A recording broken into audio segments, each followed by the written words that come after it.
It is time to talk about the 360-day calendar. Let's talk about it right now.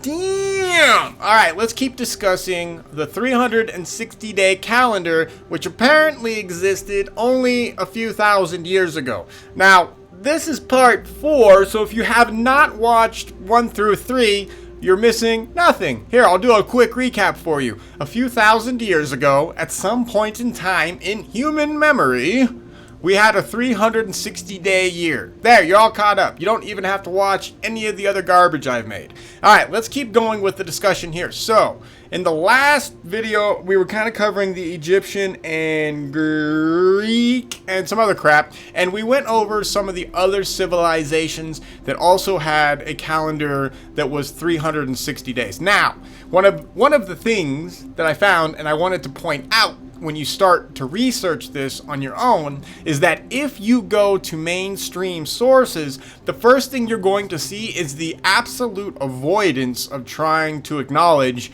a 360-day calendar in ancient cultures. So, what I showed you is that even if you use Google, you just start kind of raw like that, you just go to a mainstream compromised source of information, you're still going to run into the 360-day situation because it's very difficult to hide for now. So study it now, because there might come a time, even in our lifetimes, where this kind of information is absolutely buried and gone, and yeah, we're already on our way to that kind of a world. He's a conspiracy theorist. No, it's not a theory, it's fact. But that is not what I'm here to discuss.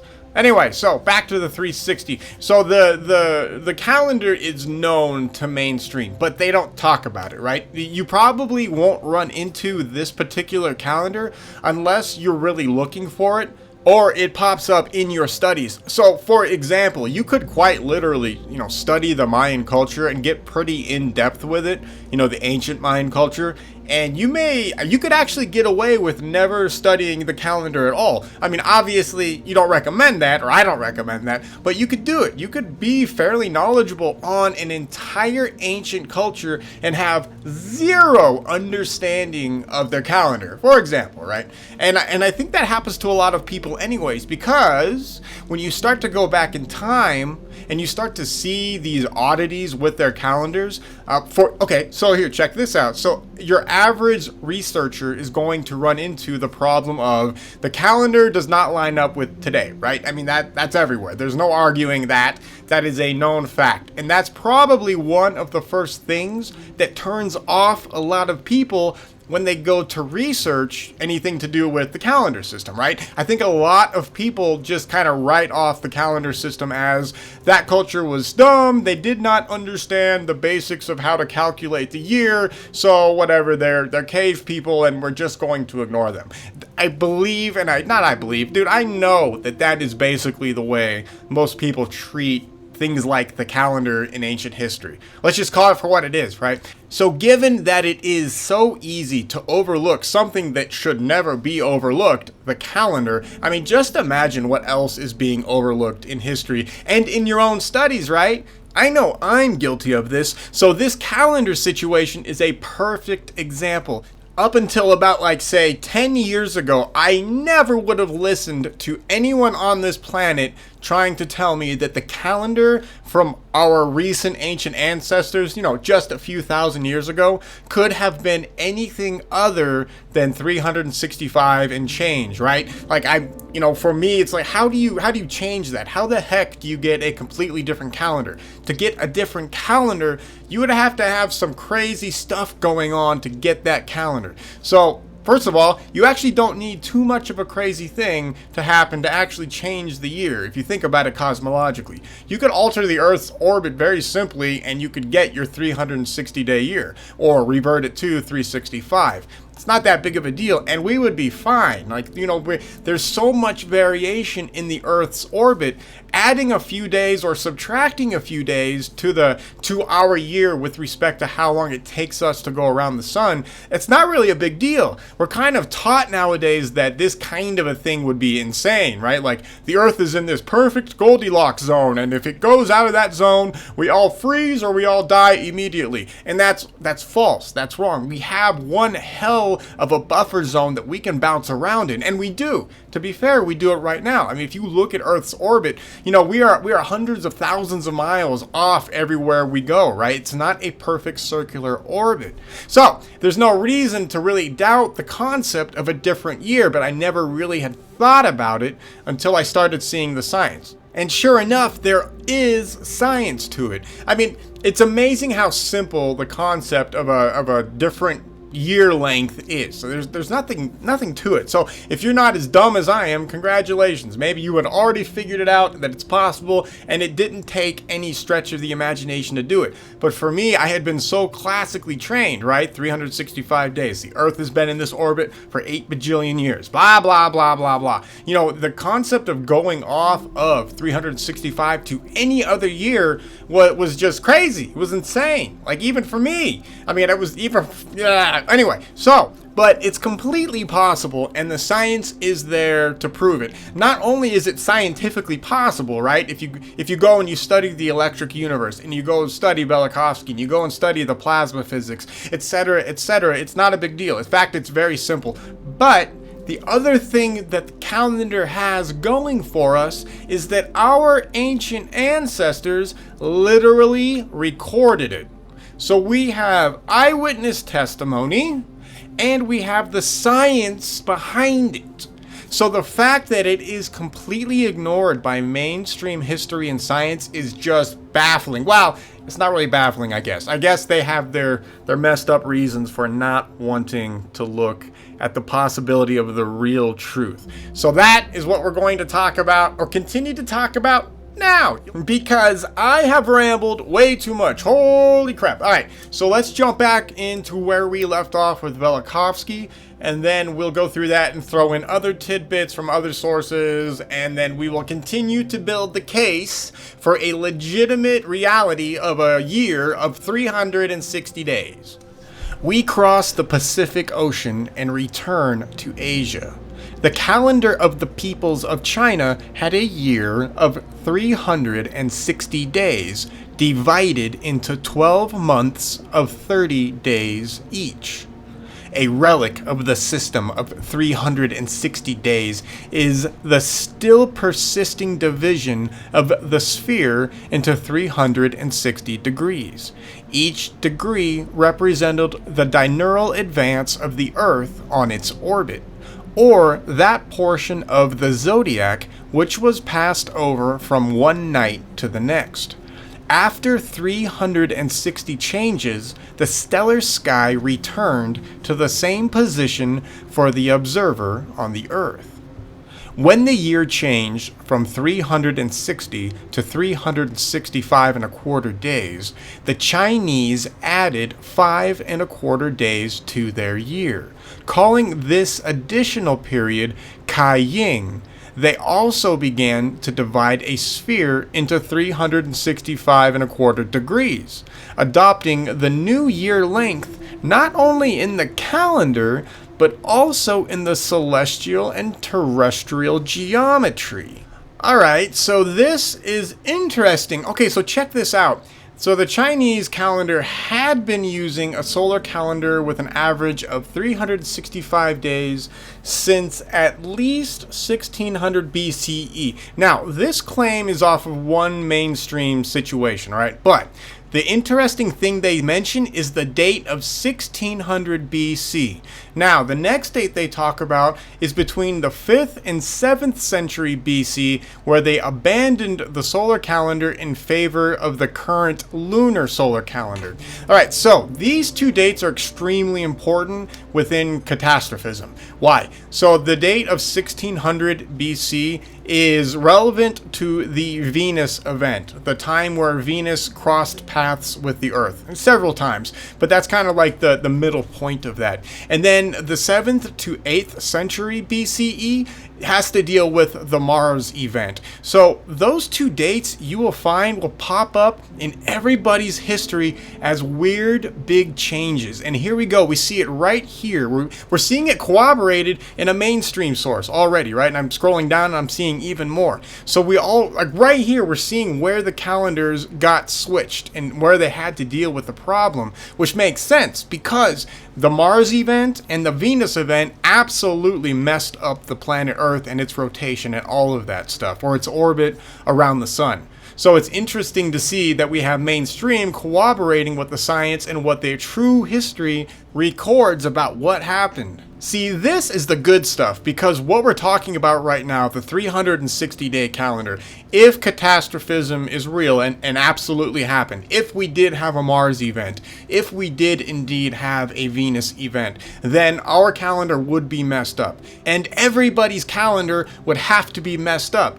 And they would all have to be messed up at the exact same point in time in history. So it's funny, you know what we can do right now, if you just do a general Google search to find out where people's calendars kind of switch around, they all switch around these dates. And they're all over the world, by the way. It's everywhere. Everybody falls into these similar time periods where the calendars have to change, and they necessarily would have to change if we did indeed have the catastrophes that our ancient ancestors claim we had. All right, let's keep going with this. We'll keep reading, but just pointing that out, it's just, this is the good stuff, because when we start to corroborate and find that every ancient culture has to do a calendar shift at the exact same period of time in history, and the ancient cultures tell us why they have to do it, right? You know, they run into cosmological events.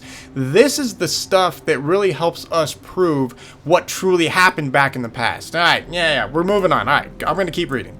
Ancient Chinese time reckoning was based on a coefficient of 60. So also in India, Mexico, and Chaldea, 60 being the universal coefficient. The division of the year into 360 days was honored in many ways, and indeed it became an incentive to progress in astronomy and geometry so that people did not readily discard this method of reckoning when it became obsolete. They retained their moons of 30 days, though the lunar month in fact became shorter. And they regarded the 5 days as not belonging to the year.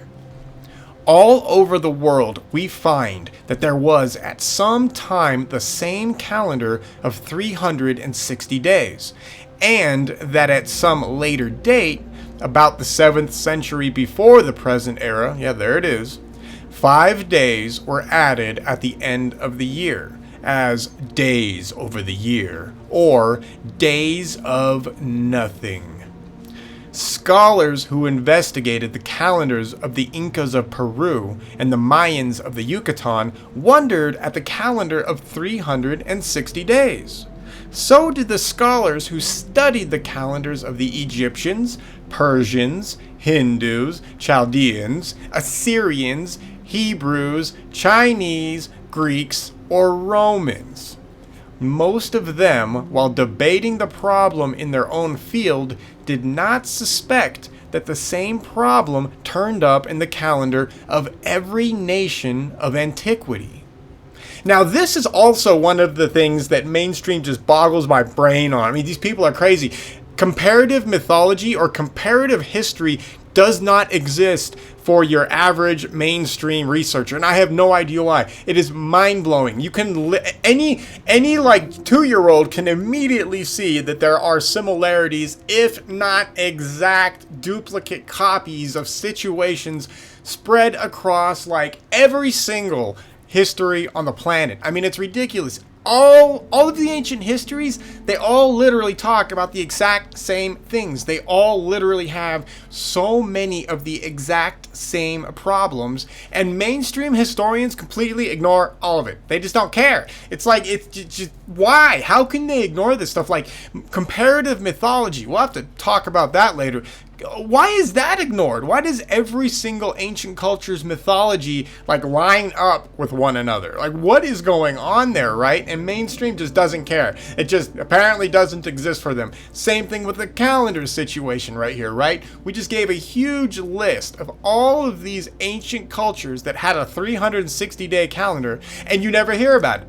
You never hear about why all of these people were rocking a 360-day calendar. They just magic. I don't know. They just, I don't even know what excuse they use. Do they even have an excuse?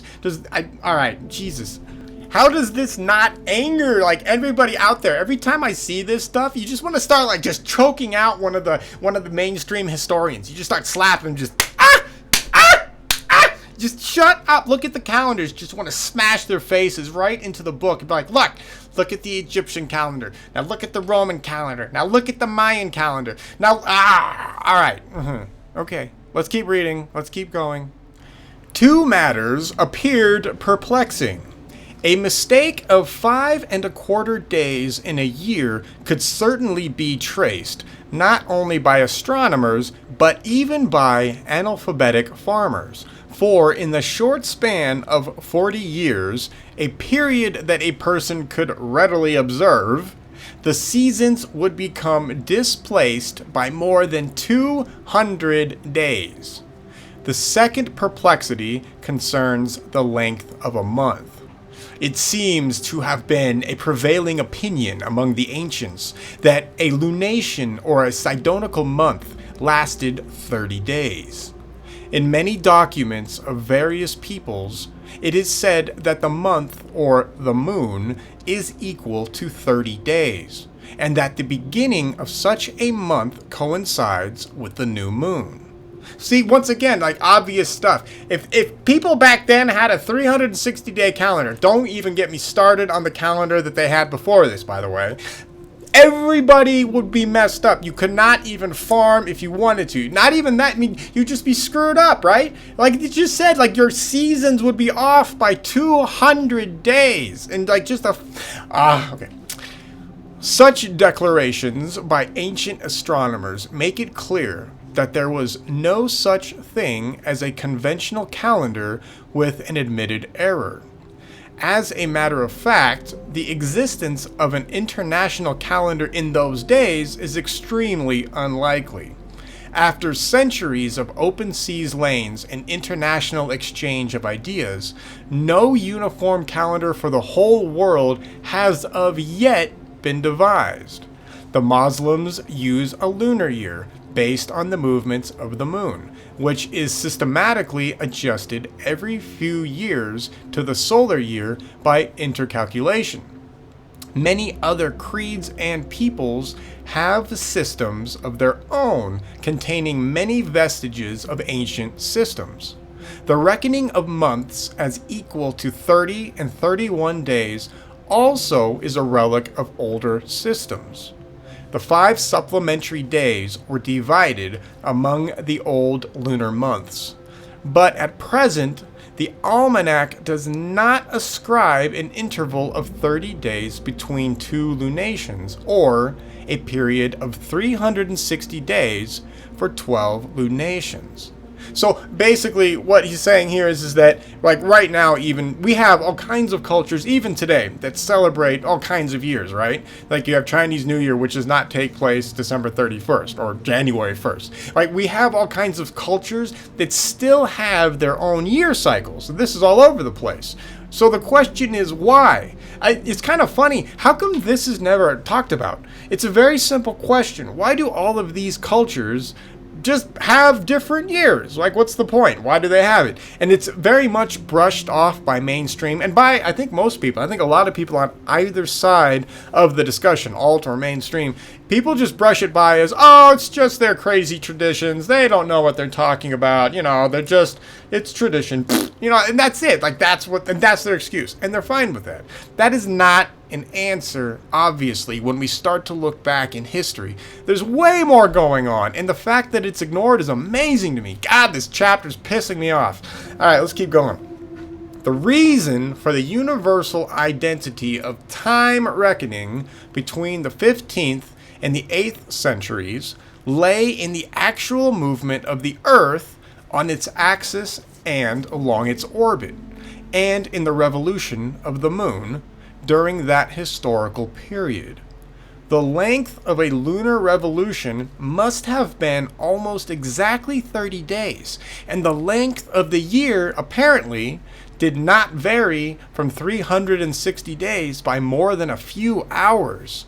That's crazy, right? That's amazing. Like, so if the Earth had actually achieved this particular orbit for a period of time, that raises a whole other set of questions. Velikovsky continues, then a series of catastrophes occurred that changed the axis and the orbit of the Earth and the orbit of the Moon.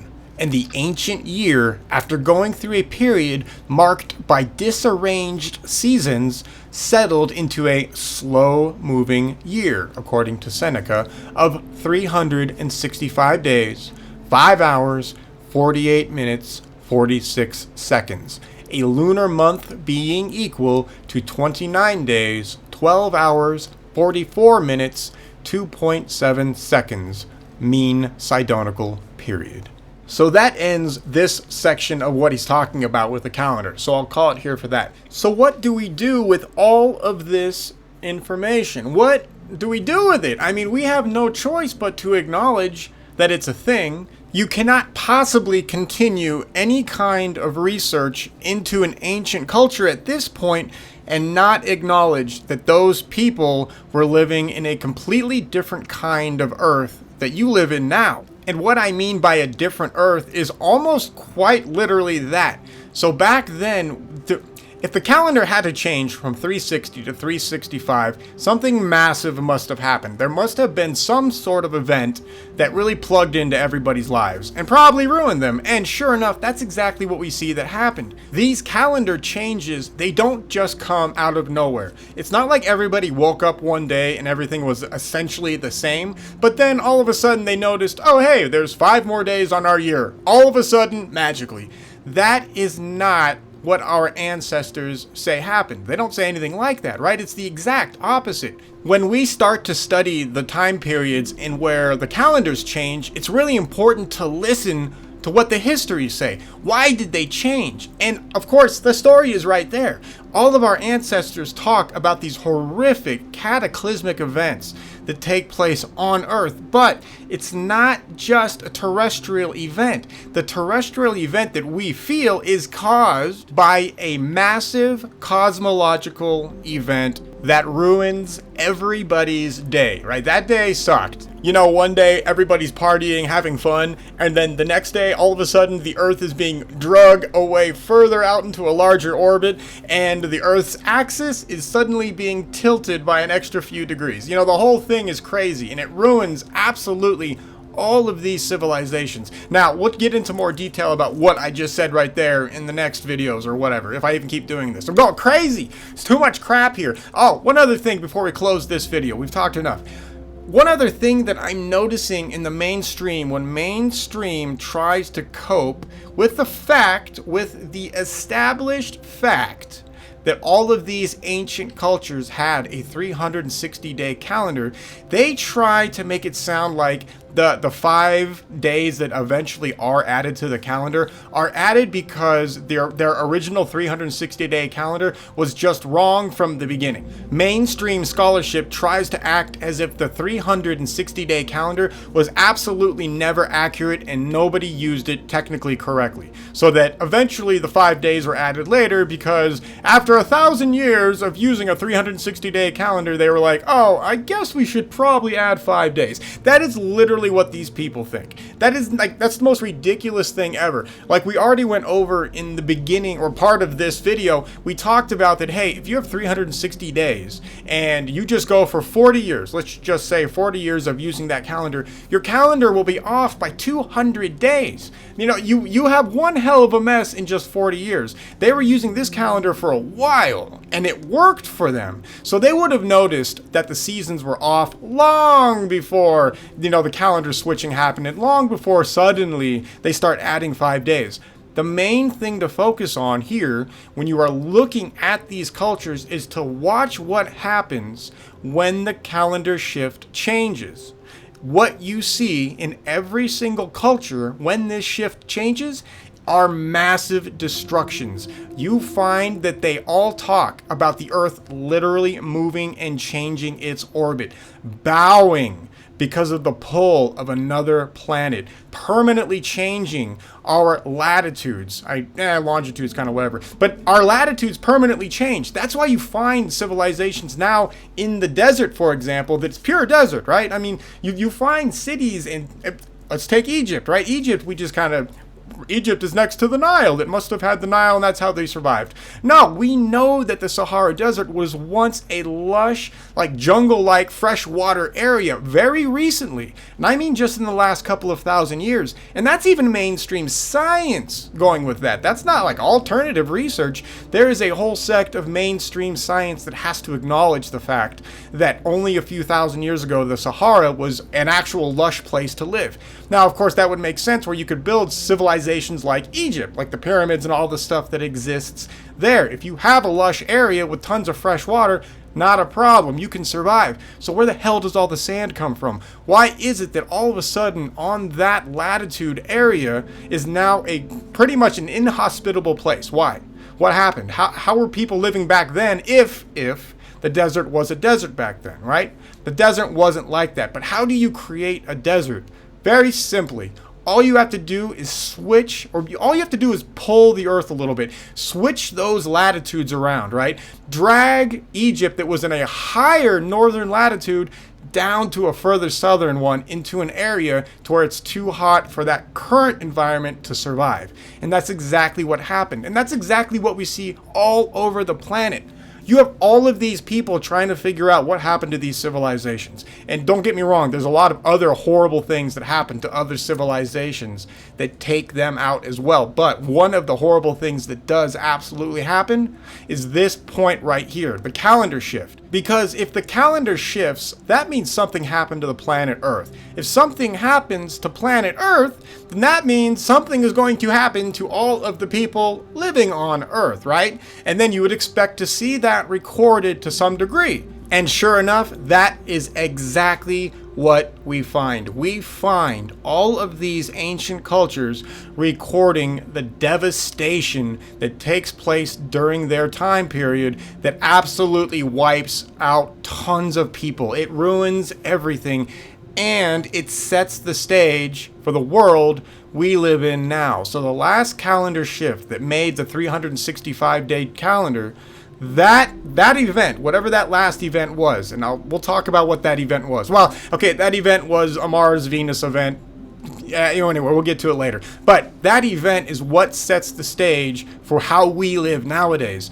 It's important to understand this because when you start to do your research, or as you continue to do your research, right? We're all researching, whatever. So as you continue to do your research, it's important to remember that the people who lived back then that you're researching, I don't care if it's Mayan, Egyptian, Assyrian, Chinese, Indian, whatever, it doesn't matter, whatever culture you are learning and studying that goes back a couple thousand years plus, you have to remember that their Earth was topographically different. It was ecologically different.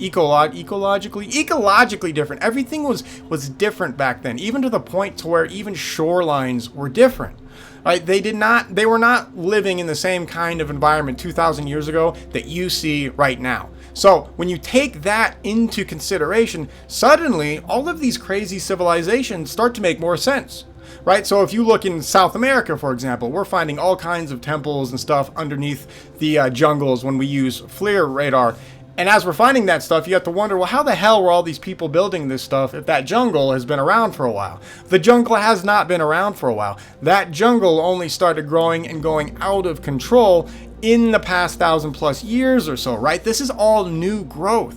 I think a lot of people don't realize how new all growth on planet Earth is in general, right? So the Mayan back then, we were not chilling in that kind of a jungle. That was not happening. Their environment was much more hospitable to their way of life. And that's how they were able to build all the stuff that they were able to build, you know, whatever culture technically built it.